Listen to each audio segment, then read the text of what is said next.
cat in the wall, eh? Okay, now you're talking my language. Do you ever drunk Baileys from a shoe?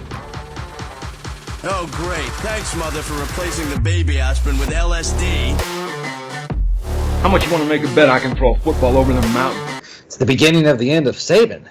Sorry to stole your line there, Casey, but this is how we're going to open up here on our week, what are we at, week 6 now? Gambling podcast. Man, we're already flying through this season. I hate it. But it is a pretty nice weekend of college football as we enter October, and it's time to start separating the men from the boys. And starting off with our Ohio State-centric podcast, we're separating the men from the boys. Maryland coming in 5-0, wanting to be ranked even though they should be. As 19.5-point dogs with an over-under 56, though. And all three of us picked this game for one of our picks of the week. So, Haas, since you're finally here again, we'll let you start out. I think it's an easy cover. I'll take those points. I think Ohio State. I think our offense gets rolling. I think we maybe picked up on something there in that Notre Dame game there at the end. So I think we stick to the pass, and hopefully we don't let up on it the rest of the year. So. All right, Dyerwolf, what was your big pick for the day? You lunatic. I'm hitting the under. I'm thinking we're going to try to work on that offensive line, run block, and run the ball a little bit more because we haven't shown the improvement that they has wanted to yet, I don't think. And then I think our defense is going to really show up and hold them to 13 or less. So I think that under hits, but not by a whole lot, probably like by 6 or less. The under almost seems ballsy line territory if you don't look at the past over-unders being way off as well. We've been over like every time we've played them, and I don't see why I'm getting off that trend. So over for me in this game. So one of Dyerwolf and I will not be happy with the results when our money comes in or doesn't come in. The game of the day, though, for most people, not Fox Big Noon. That's where we're at. But the Red River Shootout. Yeah, bitches. Texas and Oklahoma. Big game. Both teams undefeated, obviously. Texas has been stomping everybody and has the nice win over Bama. 6-point favorites at the moment. It was 6.5 when we were making our picks, though. So I almost zigged where you guys zagged here and took Oklahoma because I've watched them a lot this year. They have the potential to make this a really, really good game. But they did lose 49-0 last year, so it scared me away a little bit. But I'll go ahead, not one of my picks, but I'll take the Sooners. That hurry-up offense could actually wear out the big, fat guy in the middle of Texas's defense that has actually shut people down, though. Oklahoma's defense rated very highly. They could actually, I think, the 6 seems like a lot for me. Yeah, I went with Texas because I think they legit could be the best team in the country. Them or one of the Pac-12 schools at the top, Oregon or Washington, I think look like the best right now. Oklahoma's legit too, though, like you said. So I could see it being a pretty close game, but then I remember that 49-0 that you just referenced, and I thought they're going to win by 14 or more. Quinn Ewers is your man crush, so you're going to pick Texas every week. But I'm picking Texas, too, because the last time they were 5-0, they won the national championship. And maybe not picking to win the national championship, but I think they're going to run the table into the playoff. So I think they take care of business, and I'll take those points, and that is one of my picks. I think they cover. Actually, good. Go ahead, Casey. I don't like the mullet because he cost us Drew Aller, but go on. One thing I was thinking about when you referenced that national championship is they also lost the number 1 running back in the draft that year. Cedric Benson left, and their quarterback had a solid sophomore year, but not great until the bowl game, and he had a little bit of a coming out party. So the similarities are kind of eerie. Another new game, LSU, still somehow ranked, fresh off another shitty defensive performance, going to Missouri, who is undefeated and has been one of Jason's teams that he likes to pick this year. Giving up 6, LSU still favored by 6.5 though on the road against a passing offense with the number 1 receiver in the country right now, Luther Burden III, who spurned us to go there, stay home. He's from the area, but looks out like it's a good result for him leading the country in receiving yards right now. But 6.5 seems like a lot. The LSU's offense is legit. I don't trust Missouri. I don't trust LSU's defense, but I don't trust Missouri. So I'll take LSU just to win Nope, I'm flipping Missouri plus 6.5. I don't know if they win, but I think they keep it close enough.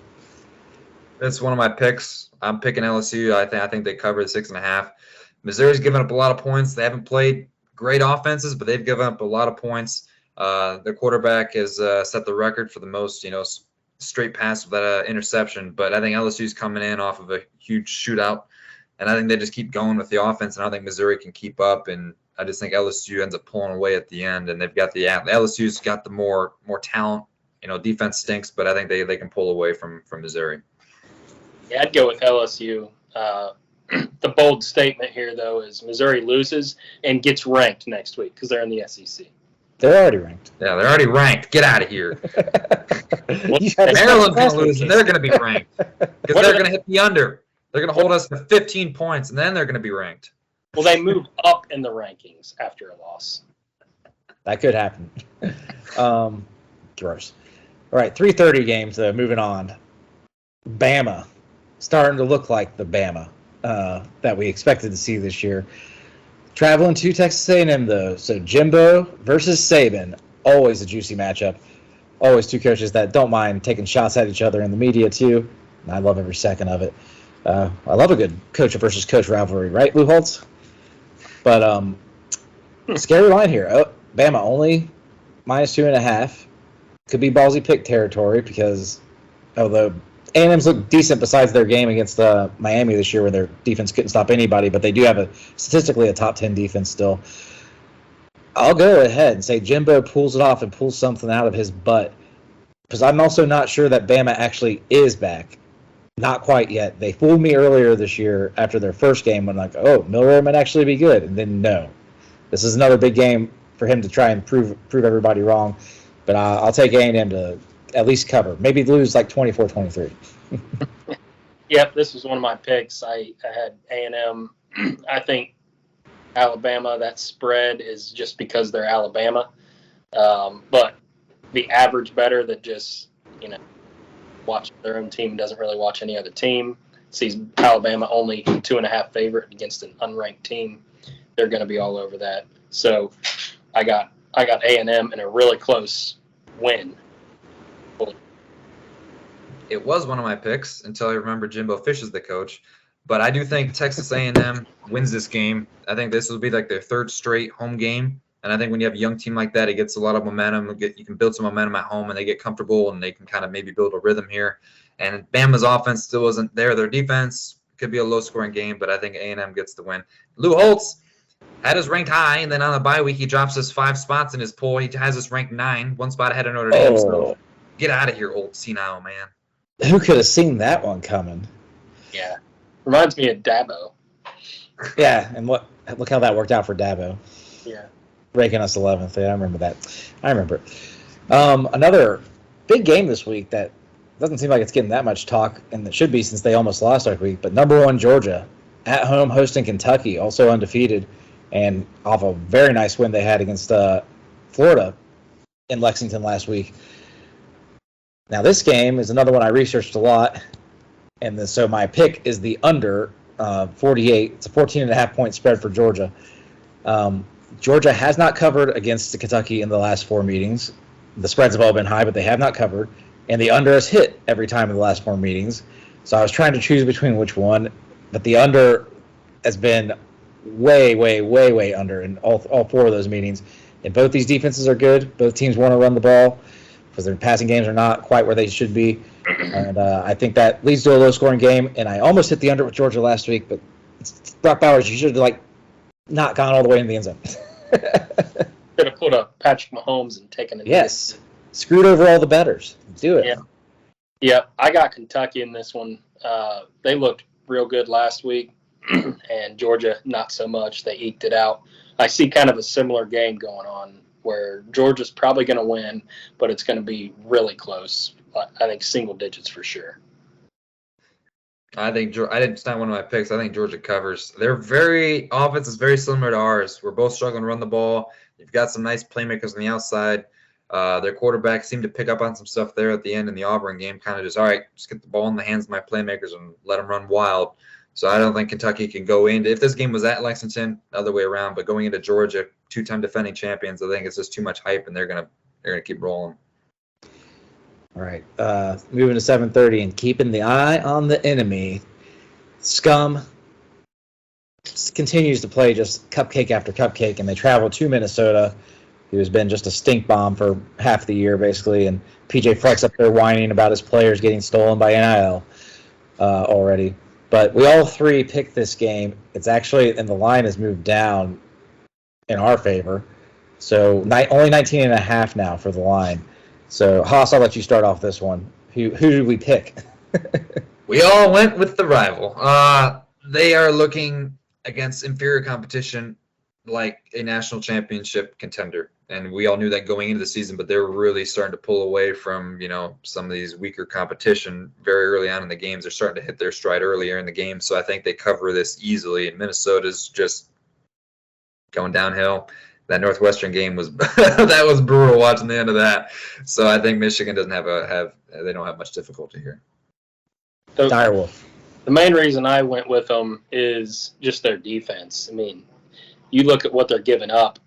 Let's say Minnesota scores 7 points, which is above their average, I believe, that they're on the season. Yeah. That means Scum would only have to score 28. I see them scoring well into the 30s, so I think this is an easy cover.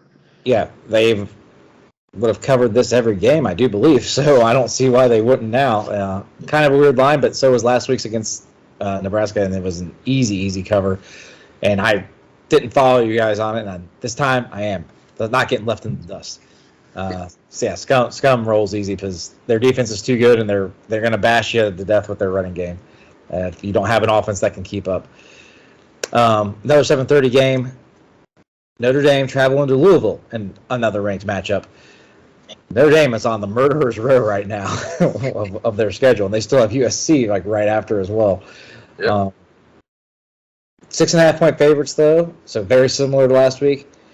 I watched a lot of Louisville and NC State because I had that in the parlay, and it was a Friday night game, and nothing much was going on. I was not impressed in the least. They have a scrappy quarterback, but he's not accurate. They have kind of I don't even know what I call their offense. It's kind of everywhere. But could have been a look-ahead game, too. So that scared me a little bit. But I think Notre Dame, they're just a solid team. I think they go ahead and just win by 7, barely cover again. I bet against them last week, and it bit me in the ass, even though they could have just ran the clock out, kicked a field goal, walked off, and I would have been right. But nevertheless, I see them. I mean, it's a tough 3-game stretch. It's might be the hardest in the whole country, the whole season, if you look back at it. But 4-game stretch. Dude, they have USC next week. Right? They do? Yes. Wow. They might have a bye, but yeah. Last time I checked, it was USC next week, but I'll double check. You keep going. Clearly the hardest 4-game stretch any team's ever going to see this season. Besides Washington at the end of the year when they play 4 straight ranked teams. But still, I think this is debatable. Yeah, it's USC. Yeah, USC the next week. And by 10 or more. By 10? Okay. Another 8 o'clock game. This one is a Haas handy out of left field. This is like a Dyerwolf pick, I feel. He's got the U, though. The Hurricanes hosting Georgia Tech, who just fell on their face and ruined 2 of my parlays last week against Bowling Green at home. FU, Georgia Tech. I don't know how the hell you just did that. At the week after Bowling Green lost 38-7 to Ohio University. But what do you have there, Haas? I'm guessing you picked the U. Yeah, I picked the U. I think they got a lot of good momentum going down there in South Florida. I think they see themselves as the next best thing to Florida State in the ACC. So I think this is from here on out, you can see them against these competition to maybe put some points on and get their offense rolling because they'll know they have to need them against Florida State. What are they ranked now?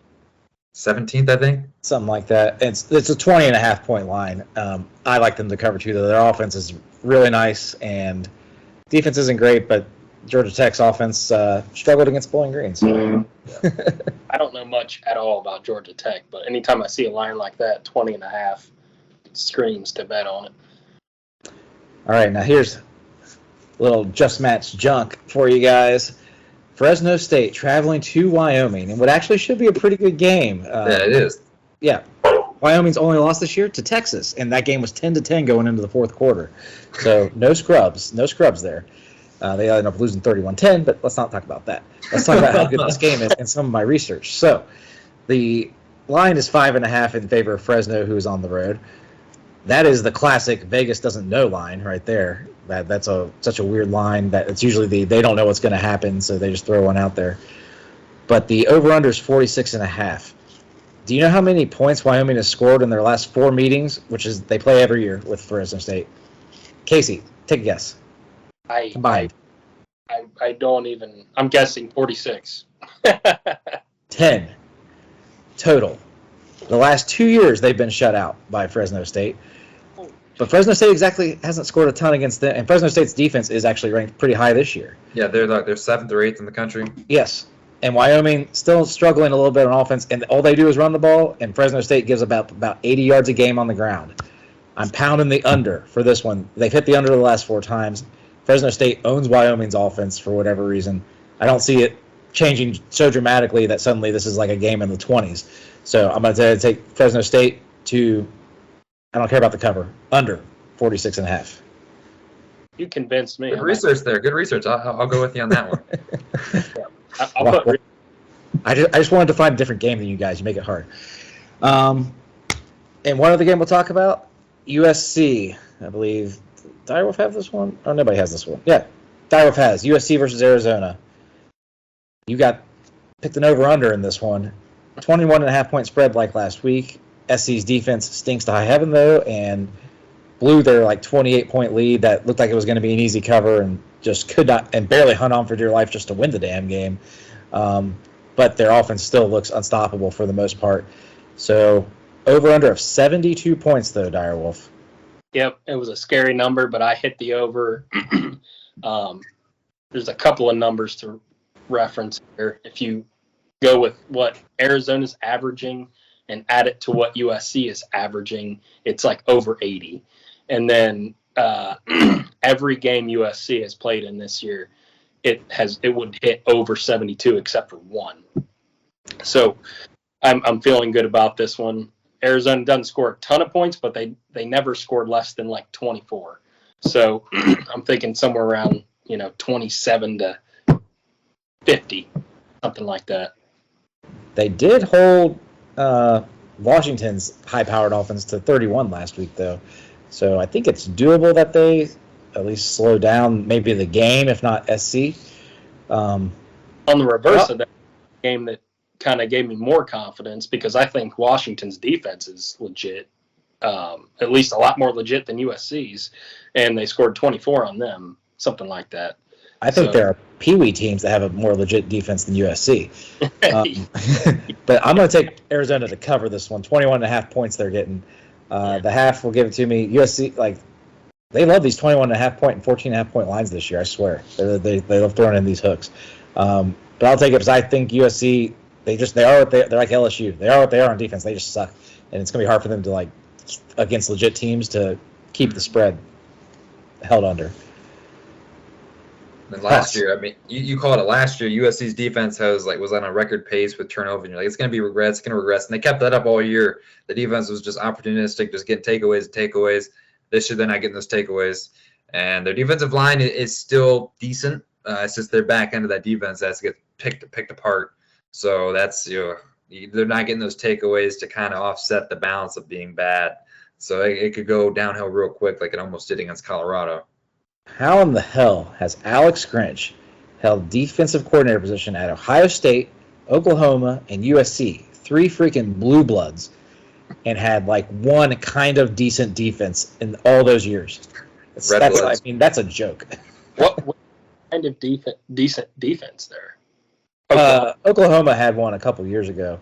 His last year there, their defense statistically was above average, not good, but above average at least. Yeah, above the Big 12 terrible defense average. Yeah, they were the best defense in the Big 12 that year, which means they were still in the 40s. But yeah, they had a top 50 defense. Even they would be. Oh yeah, I'd be scared of them, but like I said, that perfect transition into our 4 playoff teams, and especially with the Haas since we haven't had him on much this year. But yeah, I'm out on USC. I never had them in mind, but I'm really out on them. Like making it now because their defense is just it's LSU bad, and they're going to have the same problems playing these when they play these other high-powered offenses. I still have Georgia and Texas though, even though I'm not impressed with Georgia. But it's just going to be hard for them to trip up against their schedule. The schedule is just bad, especially if they get by Kentucky this week, who seems like the clear second best team in the SEC East, which is just pathetic. And I like Texas a lot still. I don't know if they hold on this week, but I think they'll win 1 or 2 against Oklahoma, and I don't think anybody else has the talent to beat them. That they're going to play on their schedule the rest of the way, and the big win against Bama just keeps looking better and better if Bama can keep this up. I still have Penn State, but I'm feeling less confident after watching Michigan finally right the ship, and still watching Penn State struggle to run the ball. It could be a tough day. I mean, their defense is really good, but if they're out there all day, it'll be like us against Notre Dame, where the fourth quarter they just start getting gashed, and that scares me. But it is in Happy Valley, and their game with us, I think, is going to be a very low-scoring affair and going to be very tight. So, who knows? But I'll still stick with Penn State to make it. And the last one, I picked Washington last week. I still stick with them, but I want to hedge it and just say whoever wins the Oregon and Washington game that they play, and I'm almost leaning toward Oregon now because I think their defense is just better. That would be my 4th team in right now. I don't think anything's changed for me, although I'm not big on Georgia anymore, but their schedule's just nothing. I mean, who the hell are they going to lose to? And even lose that if they're 12-0, they're in. So I got them in. Texas, I feel like, is a clear favorite to make because they can lose one game and they're still for sure going to be in because of that win against Bama, unless Bama falls off the rails, I guess, and loses 4. But I've had us in the whole year, keeping us in, and I don't have a Pac-12 school in because I just think they're going to eat each other away, and the winner's going to have 2 losses. So I still have Florida State. Still Florida State. Oh. Rolling with Georgia. I think they have the easiest path to go undefeated. The toughest game remaining is this weekend for them pretty much, unless if they play like Alabama in the SEC championship game. I like Georgia. I like Penn State to come out of the Big Ten because I think, they toughest game is probably playing us at home or at Ohio State. I think they can beat Michigan at home for them. But I just think Penn State's there's something with them that I like right now. I like Texas. I think they're too good in the trenches to really get beaten by anybody this year. And I'm still going to roll with USC because going to last year, I think nobody can keep up with them when they're rolling. They have a tough schedule. But if they lose to Oregon or Washington, and then they can avenge that in the Pac-12 championship game, they'd have a win over Notre Dame on the road at Notre Dame like we would have.